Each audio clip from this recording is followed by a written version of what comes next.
दोस्तों इस वीडियो में साइंस प्रैक्टिस सेट पेपर देखने वाले हैं, तो आप लोग लास्ट तक जरूर बने रहिएगा। तो चलिए शुरू करते हैं। कहता दबाव की एसआई इकाई क्या है? तो इसका राइट आंसर हो जाएगा सी ऑप्शन।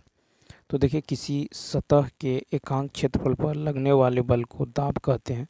दाब बराबर होता है पृष्ठ के लंबवत बल बट्टा में पृष्ठ का क्षेत्रफल। ठीक है, यानी P बराबर होता है F/A। देखिए, दाब एक जो है अदिश राशि है। इसका ऐसा मात्रक न्यूटन प्रति वर्ग मीटर, ठीक है, यह पास्कल होता है। तो न्यूटन प्रति वर्ग मीटर यानी क्या होता है? पास्कल। तो देखिए, दाब बराबर होता है F/A।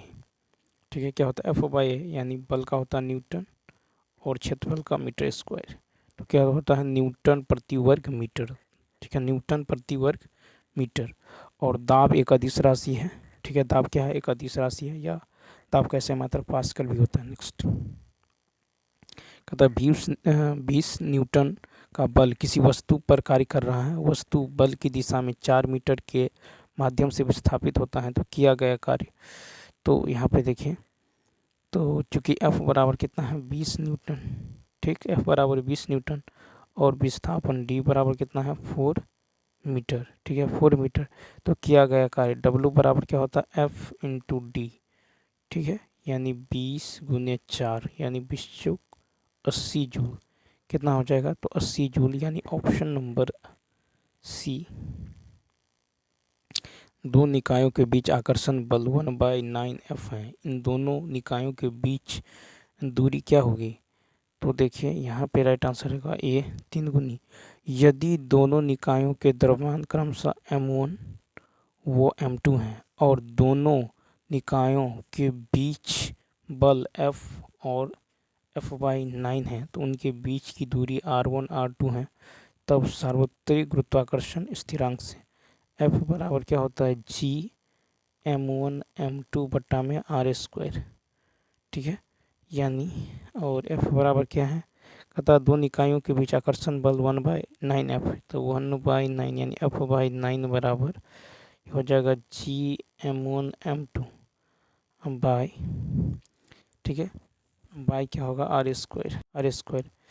तो यहाँ पे यदि आप देखें, इसको समीकरण 1 मान लीजिए, इसको समीकरण 2। तो समीकरण 1 और इसको R1 R2 समीकरण 1 और 2 से भाग दीजिएगा तो क्या होगा? तो समीकरण 1 भागा 2, तो देखिए इससे भाग दीजिए तो ये कैंसिल हो जाएगा। ठीक है, ये और ये कैंसिल हो जाएगा, यानी ये हो जाएगा 9 ऊपर, तो 9/1 बराबर R2/R1 का होल स्क्वायर। ठीक है, तो R2/R1 क्या हो जाएगा? 3/1।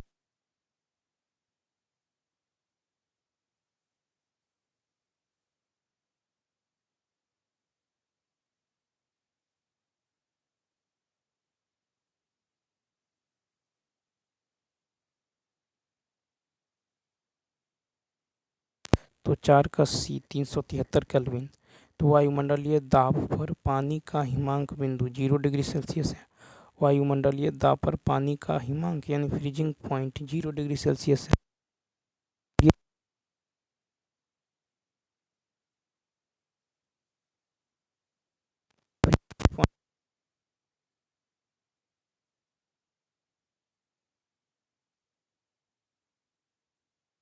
क्या होगा?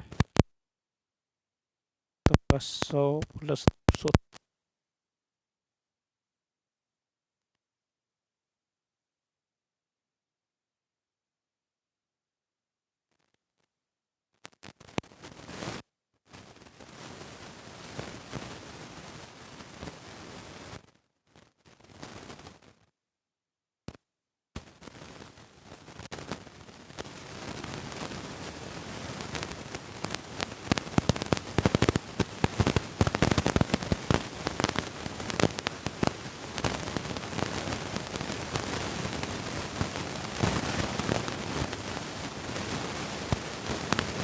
को कैच करते समय अपने हाथों को पीछे की ओर ले जाता है।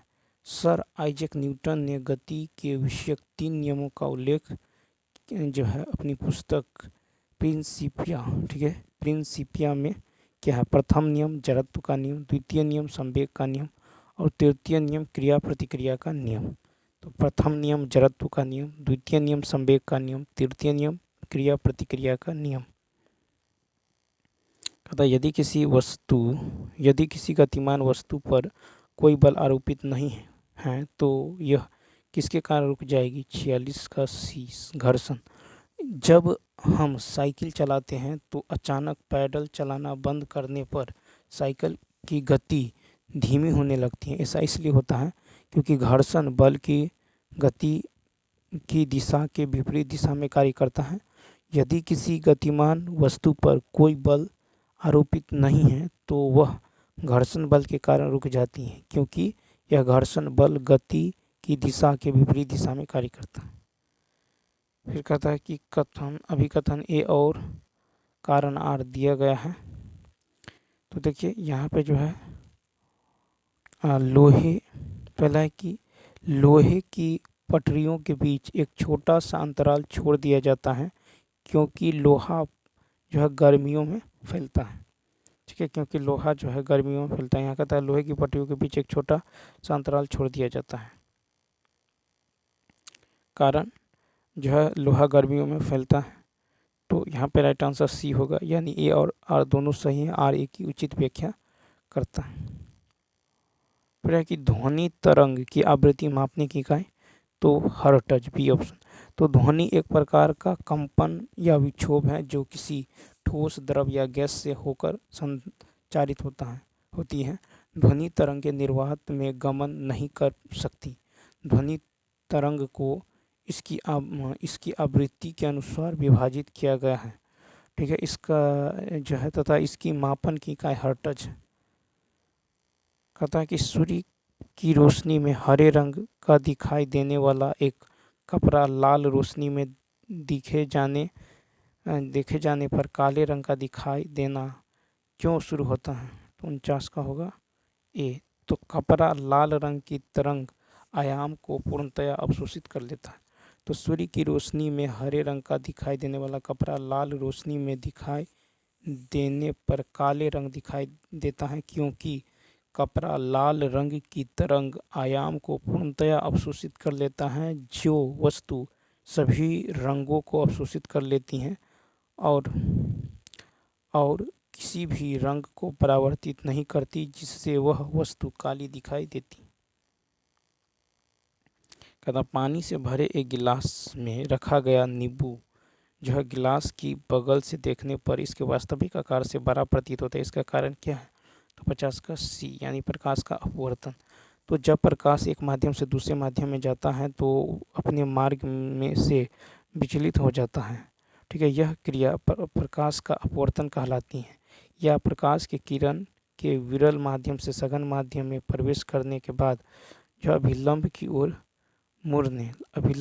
मुड़ने तथा सघन माध्यम से विरल माध्यम में प्रवेश करने के बाद अभिलंब, तो यहाँ पे देखिए अभिलंब से दूर, तो विरल माध्यम तथा सघन माध्यम से विरल माध्यम में प्रवेश करने के बाद अभिलंब से दूर जाने की प्रक्रिया को प्रकाश का अपवर्तन कहते हैं। उदाहरण, जब एक पेंसिल को पानी से भरे एक गिलास में रखा जाता है तो पेंसिल टेढ़ा दिखता है। ठीक है, और जब एक सिक्के को पानी से भरे एक टब में रखा जाता है तो सिक्का तल की तलहटी से थोड़ा ऊपर दिखता है। पानी से भरे एक गिलास में रखा गया नींबू बगल से देखने पर इसके वास्तविक आकार से बड़ा प्रतीत होता है। फिर है कि हवा है एक, तो ए ऑप्शन, दोनों तत्वों और यौगिकों का मिश्रण। तो देखिए वायु पृथ्वी के वायुमंडल में शामिल गैसों तत्वों और यौगिकों का मिश्रण है। वायुमंडल में पाई जाने वाली गैसें, नाइट्रोजन होता है 78.84%। ठीक है, ऑक्सीजन होता है 20.946%। आर्गन होता है 0.934%। ठीक है, नियॉन होता है 0.0018%। हीलियम होता है 0.00052% मीथेन होता है 0.002% आदि।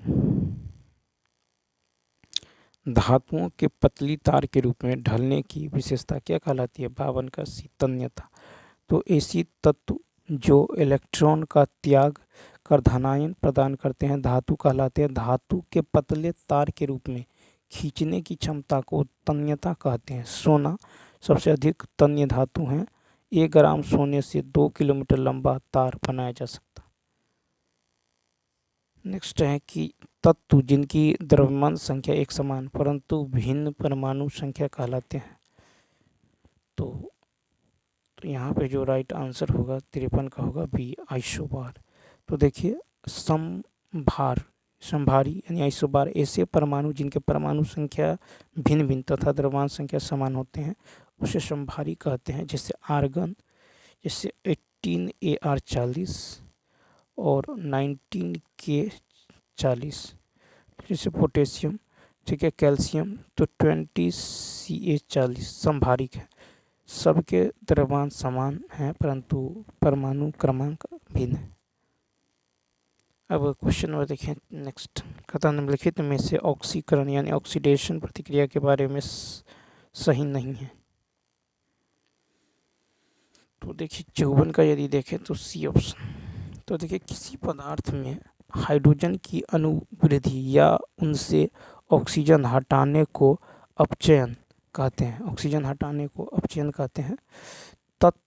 तथा उच्च दाब पर निकेल उत्प्रेरक की उपस्थिति में हाइड्रोजन वनस्पति तेलों के साथ संयोग करता है और उन्हें वनस्पति घी में बदल दिया जाता है। अतः वनस्पति तेलों का हाइड्रोजनीकरण एक ऑक्सीकरण प्रतिक्रिया नहीं है।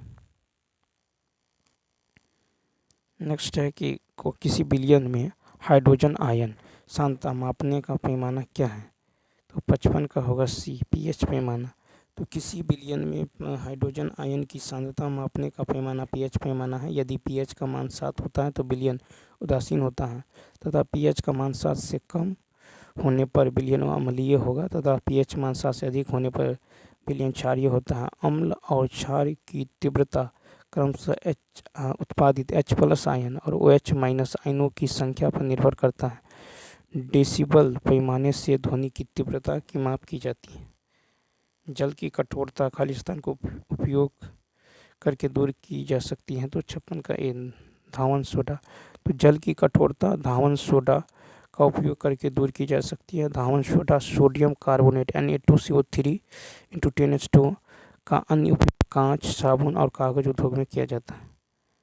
कहता कि वह एकमात्र धातु कौन सी है जो कमरे के तापमान पर द्रव में बदल जाती हैं। तो बी ऑप्शन ब्रोमीन। तो देखिए ब्रोमीन एक ऐसी जो है अधातु हैं जो कमरे के तापमान पर द्रव में बदल जाती हैं। यह गहरे लाल रंग की होती हैं और इसमें तीक्ष्ण गंध होती हैं।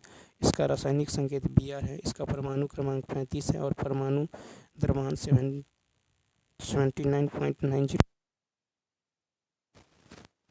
वाष्प आँख, नाक तथा गले को हानि पहुंचाती है। चर्म पर गिरने पर यह ऊतकों को नष्ट कर देती है। नेक्स्ट कहता है कि इनमें से किस यौगिक का उपयोग बोरेक्स के निर्माण में किया जाता है।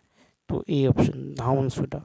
तो धावन सोडा का उपयोग बोरेक्स के निर्माण में किया जाता है। इसका रासायनिक नाम सोडियम कार्बोनेट है। यह एक अकार्बनिक यौगिक है। यह एक सामान्य लवण है जिनका जलीय घोल क्षारीय होता है। जल की कठोरता को दूर करने का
आयरन युक्त वर्णक है जो लाल रुधिर कणिकाओं आरबीसी में मौजूद होता है। फिर कहता है मानव शरीर में आरबीसी का क्या कार्य है। 65 का देखिए, तो लाल रुधिर कणिकाओं में लौहयुक्त प्रोटीन पाया जाता है जिसे हीमोग्लोबिन कहते हैं। आरबीसी में हीमो नामक वर्णक पाया जाता है जिसके कारण रुधिर कणिकाएं लाल होती हैं। मानव शरीर में आरबीसी का प्रमुख कार्य शरीर की प्रत्येक कोशिका में ऑक्सीजन पहुंचाना एवं कार्बन डाइऑक्साइड वापस लाना है। तो ऑप्शन नंबर यहाँ पे हो जाएगा ई। ठीक है, नेक्स्ट क्वेश्चन नंबर देखिए। नेक्स्ट की यदि बात करें तो कहता है एक वयस्क जो है मानव के शरीर में कितने लीटर खून होता है। तो सी ऑप्शन। तो देखिए, एक स्वस्थ मनुष्य के रक्त के शरीर में उसके भार का 1/10 भाग अर्थात 4.5 से 5 लीटर तक होती है। देखिए, रक्त लाल रंग का रक्त जो है लाल रंग का तरल संयोजी ऊतकों से मिलकर बना होता है जिसका 55% भाग प्लाज्मा तथा 45 भाग में रुधिर कणिकाएं आरबीसी, डब्ल्यूबीसी और प्लेटलेट्स होती हैं। रक्त का पीएच मान 7.4 तथा यह शरीर में ऑक्सीजन तथा पोषक द्रव्यों के संवहन के लिए उत्तरदायी होता है। फिर है कि मानव मस्तिष्क का कौन सा भाग उल्टी यानी वो मीटिंग की अनैच्छिक क्रिया को नियंत्रित करता है। तो 67 का होगा बी यानी पश्च मस्तिष्क। तो मानव मस्तिष्क का अग्र मस्तिष्क भाग, ठीक है, मानव मस्तिष्क का जो है मानव मस्तिष्क का अग्र मस्तिष्क भाग जो है उल्टी वोमिटिंग की अनैच्छिक क्रिया को नियंत्रित करता है। नेक्स्ट है कि मानव नेत्र के रेटिना पर बना प्रतिबिंब होता है। 68 का ये वास्तविक और उल्टा। तो मानव नेत्र शरीर का वह अंग है जो विभिन्न उद्देश्यों से प्रकाश के जो है प्रति क्रिया करता है और मानव नेत्र के रेटिना पर बना प्रतिबिंब वास्तविक और उल्टा बनता है। फिर है कि हमारी मांसपेशियों में अधिक ऑक्सीजन की आपूर्ति के लिए जो कौन सा हार्मोन हृदय की गति को बढ़ा देता है।